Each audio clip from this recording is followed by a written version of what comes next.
사무엘상 18장 1절입니다. 다윗이 사울에게 말하기를 마침에 요나단의 마음이 다윗의 마음과 하나가 되어 요나단이 그를 자기 생명같이 사랑하니라. 이는 하나님의 말씀입니다. 아멘. 네, 오늘은 인생이 망가지는 길이라는 주제로 하나의 말씀을 나누고자 합니다. 사람이 인생을 살아가면서 고난을 당하게 되는 경우 혹은 인생이 망가지는 경우가 여러 가지가 있지만 그 이유를 세 가지로 압축해서 보면 이성 문제, 돈 문제, 권력 문제입니다. 남자가 여자를 잘 만나야 되는 건 당연하고 여자도 남자를 잘 만나야 되는데 아무리 인생을 열심히 성실하게 살아간다 할지라도 이성 한 번 잘못 만나면 인생이 한 번에 망가집니다. 내가 열심히 살고 성실하게 살고 아무리 최선을 다한다 할지라도 한 번의 잘못된 만남이 지금까지 내가 살아온 인생 자체를 무너뜨리게 되는 경우를 너무도 많이 볼 수 있어요. 돈도 마찬가지입니다. 우리가 아무리 성실하게 일하고 열심히 일하고 돈을 차곡차곡 모은다 할지라도 우리가 잘못된 투자 한 번 혹은 사기 한 번 당하거나 혹은 내가 욕심을 부려서 어떤 것에 잘못 돈을 사용하게 되면 이제까지 모아놨던 모든 돈이 한순간에 사라지게 되기도 합니다. 권력도 마찬가지죠. 우리가 권력에 집착하게 되면 그 권력이 우리를 올감해서 결국 우리 인생이 나락행을 가게 됩니다. 그래서 이 예로부터 이성 문제, 돈 문제, 권력 문제를 조심하면 인생에 큰 문제가 없다라고 이야기를 하곤 합니다. 그래서 그렇게 중요하게 생각하곤 하는데요, 여러분. 사실 돈이나 이성이나 권력은 그렇게 악한 것은 아니에요. 그것을 바라보는 내 마음의 문제이지 그것이 전혀 나쁜 것은 아닙니다. 왜냐하면 하나님께서 우리에게 이성을 주신 이유는 하나님께서 우리가 남자와 여자가 남자가 맺을 수 있는 가장 고귀한 관계가 바로 이성입니다. 또한 돈은 우리의 삶을 유지시켜 줄 수 있는 가장 중요한 매개체이고요. 권력은 내가 다른 사람을 도와주고 세우고 위로할 수 있는 큰 힘이 됩니다. 또한 명예도 내가 이제까지 잘 살았다라는 것을 다른 사람으로부터 인정받고 칭찬받는 굉장히 중요한 요소입니다. 다만 그것을 내가 어떻게 사용하느냐의 문제이죠. 내가 사랑에 너무 매몰되다 보면 사랑에 집착이 되고 내가 권력에 너무 매몰되다 보면 권력이 다른 사람을 내 인생의 도구로 사용하는 수단이 되어버리고 내가 돈에 집착하다 보면 그것이 탐욕이 되어서 내 인생을 무너뜨리게 됩니다. 결국 돈이나 이성이나 권력의 문제가 아니라 그것을 바라보는 내 내면의 내 마음의 문제가 더 중요합니다. 그래서 오늘 사무엘상 18장을 통해서 내가 어떠한 마음을 가지고 살아가는 게 과연 내 인생을 나락행에서 망하는 길에서 건져낼 수 있는 것인가에 대한 이야기를 좀 나눠보고자 합니다. 18장은 이제 블레셋과의 전쟁에서 승리를 이끈 다윗이 이 사울의 가정에서 식구처럼 받아들여지는 그런 이야기들이 진행이 됩니다. 특히나 이 사울의 아들 요나단은 다윗을 엄청 사랑합니다. 그래서 오늘 방금 읽었던 1절 말씀처럼 다윗이 사울에게 말하기를 마침에 요나단의 마음이 다윗의 마음과 하나가 되어 요나단이 그를 자기 생명같이 사랑하니라. 요나단이 다윗을 자기 생명같이 사랑하니라. 이 표현을 가지고 어떤 사람들은 다윗과 요나단이 동성애자였다라는 참 듣기 힘든 말들을 많이 하는데요. 여기서 말하는 이 사랑은 에로스적인 정서적인 사랑을 말하는 게 아닙니다. 여기서 말하는 사랑이라는 것은 이 에로스적인 차원을 넘어서서 정말로 많은 진짜 인류애적인 그 전체적인 사랑의 의미를 포함하는 이 사랑으로 우리가 받아들여야 됩니다. 그리고 여기서 마음이 다윗의 마음과 하나가 되어 요나단이 그를 자기 생명같이 사랑하니라 해서 요나단의 마음과 다윗의 마음 그리고 생명같이라고 해서 마음과 생명이라는 이 단은 네펫이라는 이런 단어로 쓰이는데요. 이것은 남자와 여자가 에로스적인 사랑이나 아니면 정서적인 교감의 사랑을 말하는 게 아니라 영혼의 친밀감, 존재론적 친밀감을 의미해요.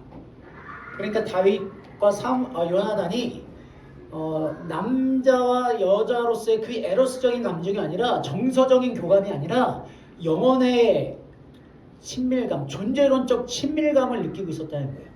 예수님께서 우리에게 내 이웃을 내 몸과 같이 사랑해라 라고 했을 때 우리가 이웃을 에로스적인 차원에서 사랑하지 않잖아요. 정서적인 차원에서 사랑하지 않잖아요. 그 말씀이 이 말씀입니다. 즉 하나님께서 예수님께서 우리에게 말씀하셨던 내 이웃을 내 몸과 같이 사랑하라는 이 말씀은 다른 사람의 인격, 다른 사람의 영혼을 내 영혼처럼 친밀하게 느껴서 동일시하라는 소리예요.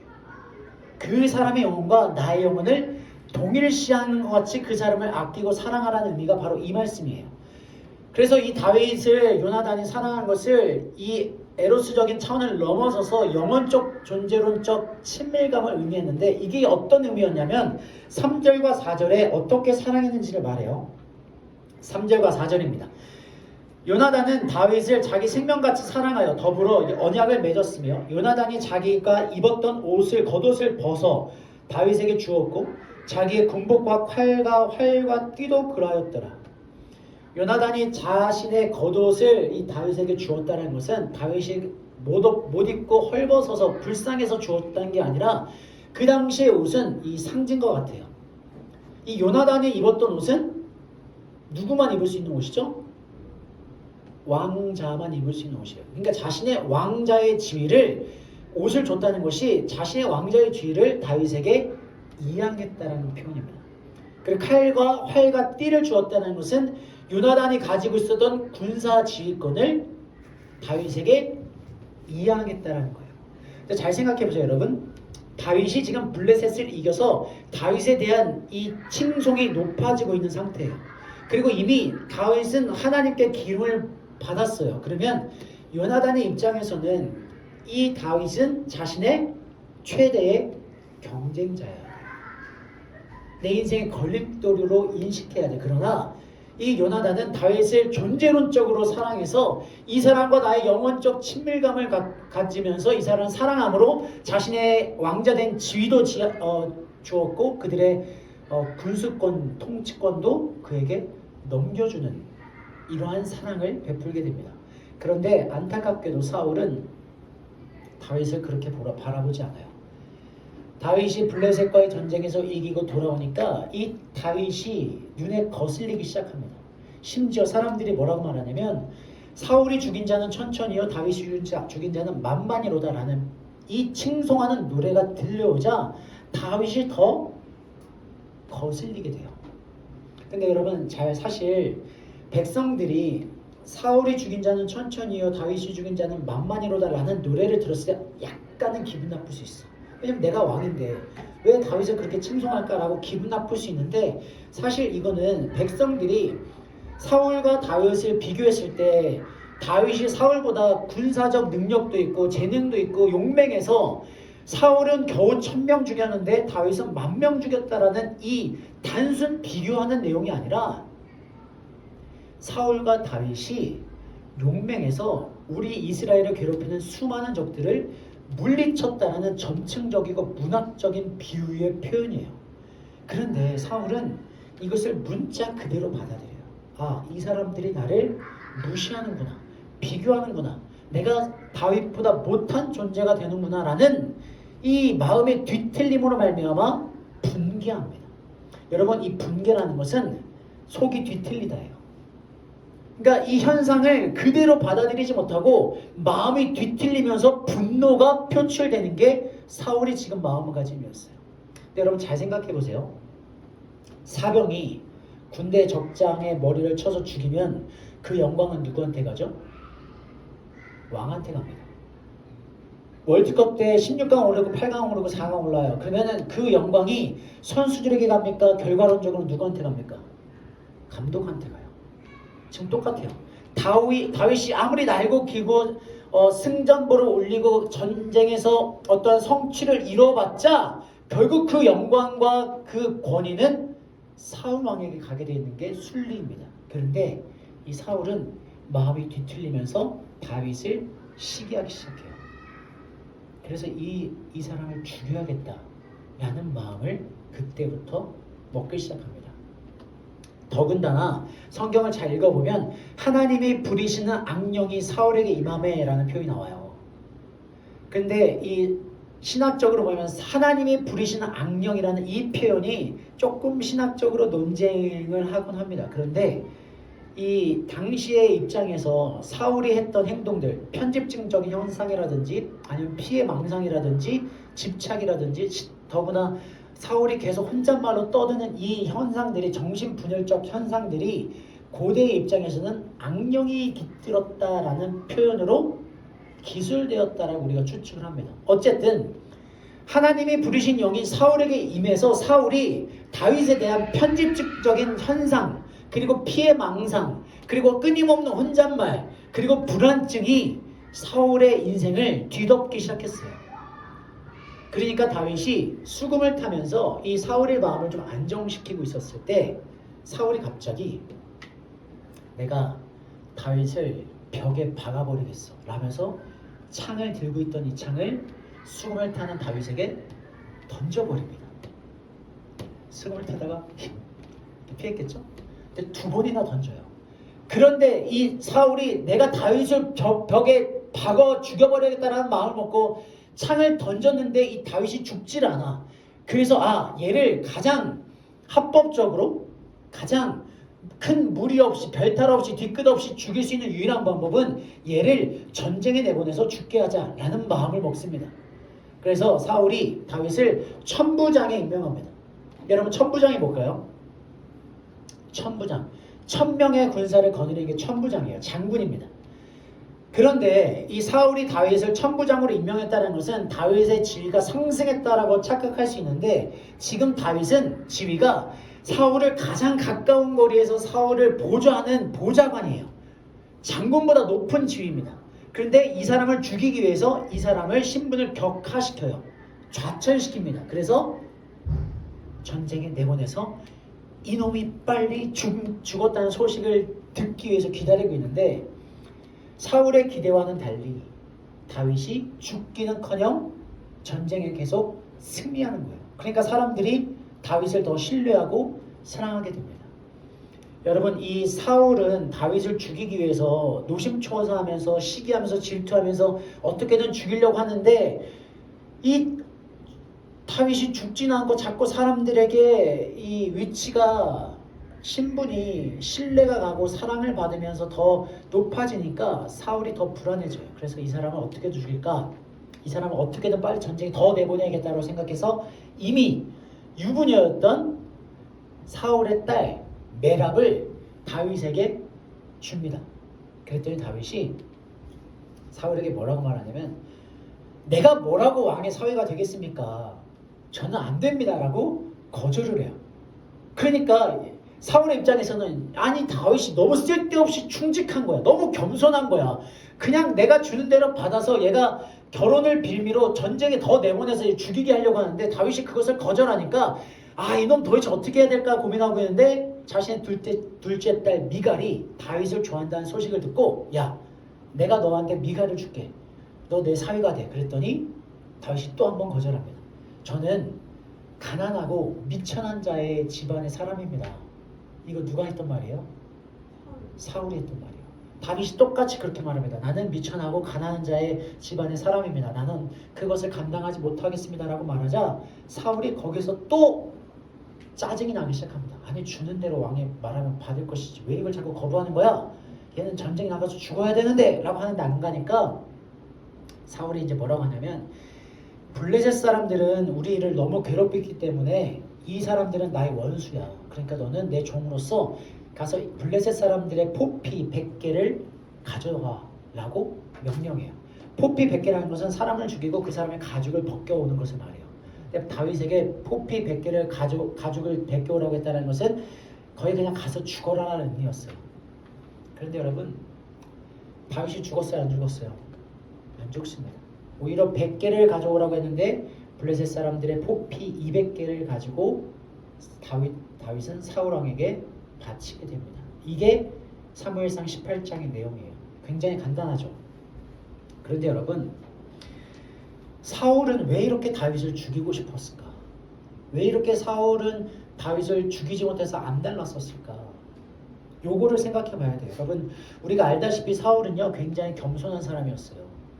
하나님 앞에서 자기를 낮출 수 있던 사람이었고 사람들 앞에서 자기를 낮췄던 겸손한 사람입니다. 그리고 자신의 권력과 이 권위를 가지고 자신을 무시하고 멸시했던 사람들을 복수하거나 보복하지 않았던 사람이 바로 이 사울이에요.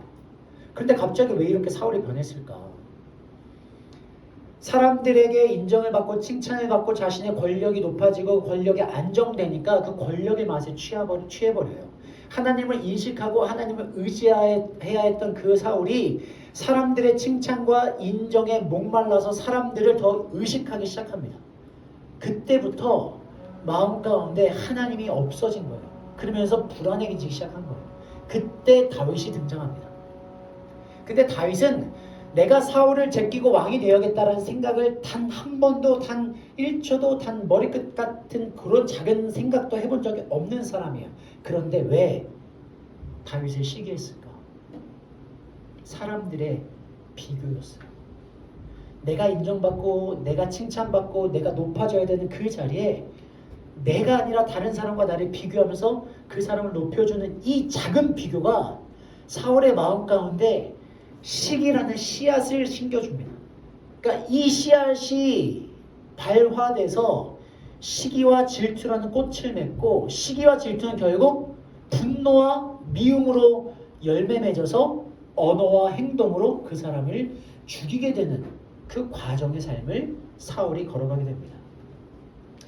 여러분 이제 다윗이 본격적으로 나오는 사무엘상 17장, 18장, 19장부터는 많은 설교자들이 다윗을 중심으로 말씀을 전해요. 왜냐하면 굉장히 쉽습니다. 다윗이 어려운 상황 가운데서도 하나님을 신뢰하고 하나님을 의지함으로 하나님이 그와 함께 하심으로 그가 어떠한 어려움 가운데서도 그 모든 어려움들을 뚫고 승승장구하게 되었다. 그러나 사울은 하나님을 버리고 하나님 앞에서 악을 행하여서 하나님 앞에 버림받고 결국 죽임을 당하게 된다라는 다윗은 선한 사람, 사울은 악한 사람으로 딱 묘사돼서 설교가 진행이 돼요.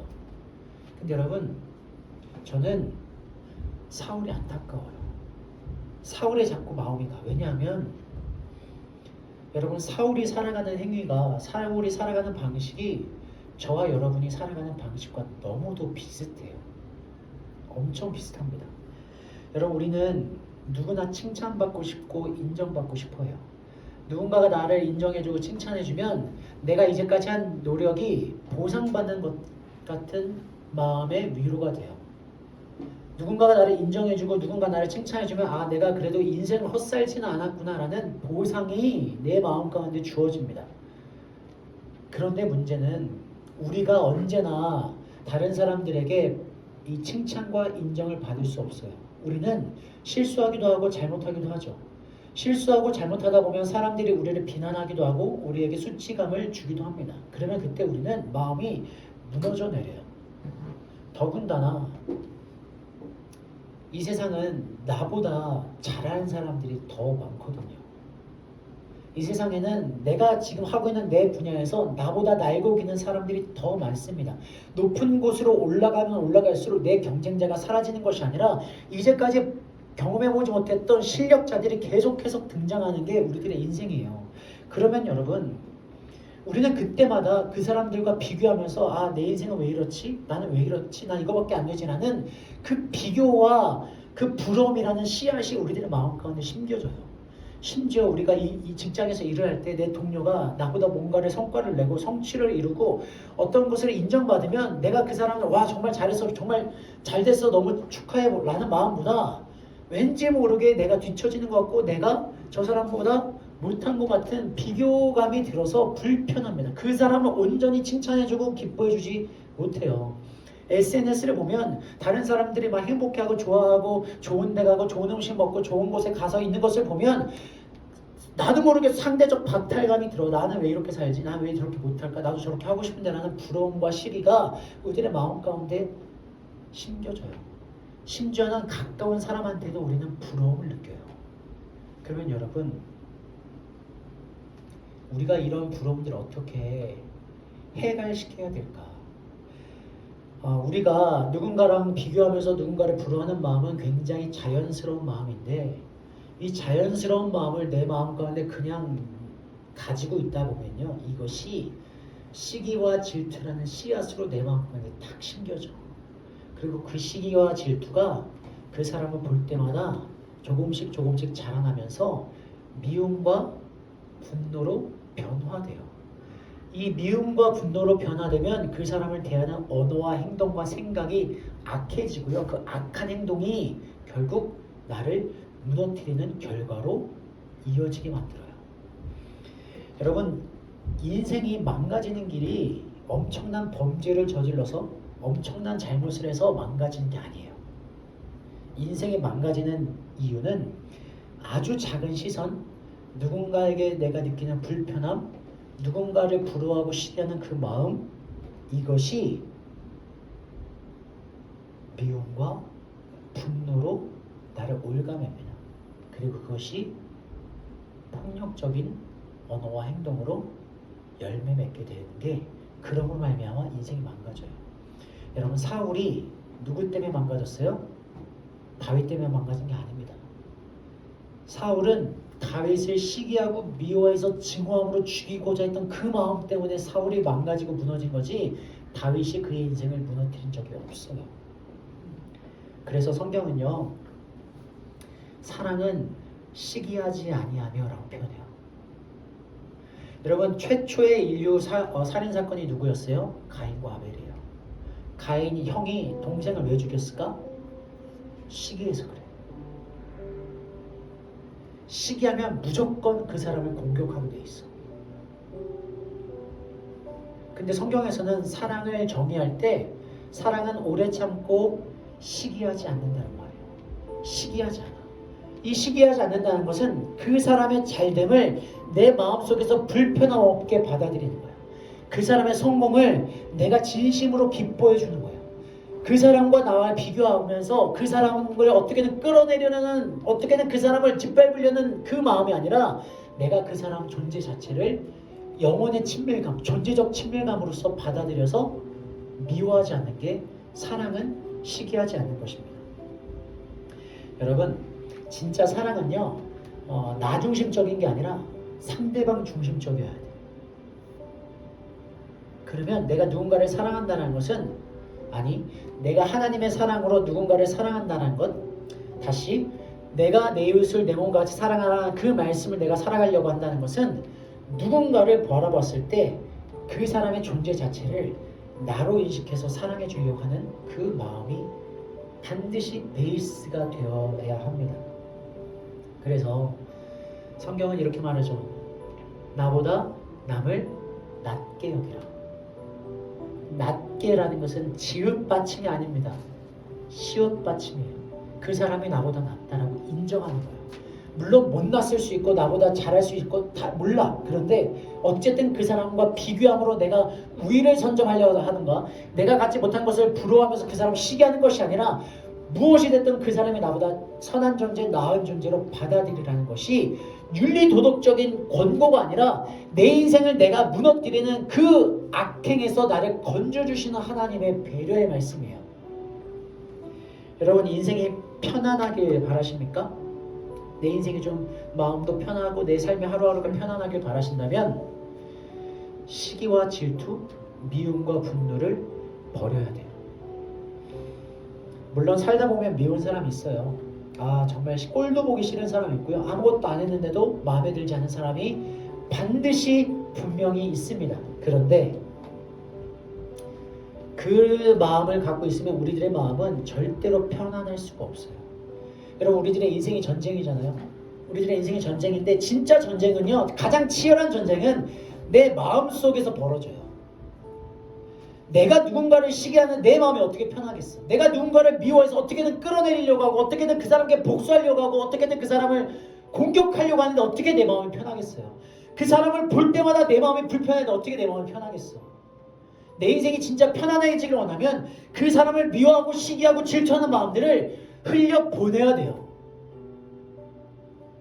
여러분, 더 재밌는 거는 내가 그 사람을 시기하고 질투하고 미워하고 그 사람에 대한 분노를 갖고 있다 할지라도 그 사람한테 내가 할 수 있는 것이 아무것도 없어. 내가 그 사람을 공격하면 내가 법적인 제재를 받고요. 그 사람을 향해서 내가 욕을 하면 내 입만 더러워져요. 그 사람을 계속 미워하면 미워할수록 그 사람은 전혀 모르는데 내 마음만 더러워져. 그러면 그 사람한테 해를 끼치지 못하는 그 악한 마음, 미움, 시기, 질투를 내가 뭐하러 나 힘들게 갖고 있어요. 흘려보내야 돼요. 그래서 그리스도인들은 시기와 질투가 아니라 긍휼과 용서입니다. 시기와 질투는 나를 무너뜨리지만 용서와 긍휼은 나를 회복시켜요. 시기와 질투는 관계를 무너뜨리지만 용서와 긍휼은 관계를 회복시켜요. 그래서 그리스도인으로 산다는 것은 당연히 누군가가 믿고 당연히 누군가가 씹고 시기하고 질투하는 그 인간적인 본성을 하나님 앞에 그냥 내려놓는 거예요. 왜냐하면 하나님께서 뭐라고 하셨냐면 원수 갚는 것은 내게 있으니 내가 갚으리라고 말씀하셨거든요. 원수 갚는 것은 하나님께 있으니 내가 갚을 테니까 너는 그거 신경 쓰지 마 라고 말씀하셨거든요. 그러면 내가 시기하고 질투하고 미워하고 분노하는 그 사람에 대해서 혹은 나에게 상처 주고 나에게 힘들게 하고 내 인생을 무너뜨린 그 사람을 용서하고 긍휼의 마음으로 바라봐주는 것이 내가 내 인생 가운데 평안함을 누릴 수 있는 유일한 방법입니다. 여러분, 힘들어요. 누군가를 나도 모르게 시기하게 되는 내 모습을 발견할 때도 있고 별거 아닌데 그것에 대해서 불편하는 내 모습을 발견할 때도 있어요. 그리고 누군가가 나에게 상처를 주고 나를 공격해서 내가 그 사람에 대해서 복수하고 싶고 저 사람을 짓밟고 싶고 저 사람을 무너뜨리고 싶은 마음 100% 충분히 저도 공감하고 이해합니다. 그런 마음 저도 있어요. 그런데 그거 한다고 해서 절대로 내 인생이 평안해지지 않아요. 오히려 내 인생이 더 무너지는 그 인생길에 들어서는 겁니다. 사울이 그랬잖아요. 그러면 우리도 시기하고 질투하고 분노하는 마음들 그냥 하나님께 맡기고 하나님, 저 사람 하나님께서 알아서 해주세요. 대신 내 마음 가운데 시기하고 질투하는 마음이, 분노하는 마음이 사라지게 해주세요. 그래서 내가 하루를 평안한 마음 가운데 살아가게 해주세요 라고 기도하는 게 우리가 살아가야 되는 방식이고 방향이고 태도입니다. 혹시 마음에 떠오르는 사람이 있으면, 혹시 내가 지금까지 시기하고 질투하고 미워했던 사람이 있으면, 혹시 누군가가 너무 마음에 안 들어서 나를 힘들게 해서 상처를 줘서 그 사람이 잘못되었으면 좋겠다는 마음이 있으면 이 시간 하나님 그 사람도 그냥 이렇게 맡깁니다. 그냥 나에게는 하나님의 평안을 허락하여 주옵소서라고 기도하면서 나아가도록 하겠습니다. 우리 함께 잠시 기도하겠습니다. 하나님, 오늘 하나님의 말씀을 받았습니다. 내 마음 가운데 시기하고 질투하고 미워하고 분노를 가졌던 그 사람이 있다면 이 시간 하나님 앞에 올려드립니다. 원수 갚는 것은 내게 있으니 내가 갚겠다 하셨으니 하나님께 맡기고 내가 가지고 있는 시기의 마음, 질투의 마음, 분노의 마음을 하나님 앞에 내려놓습니다. 주여, 내 마음 가운데 평안을 더하여 주옵소서라고 이 시간 잠깐 기도하겠습니다. 기도합니다.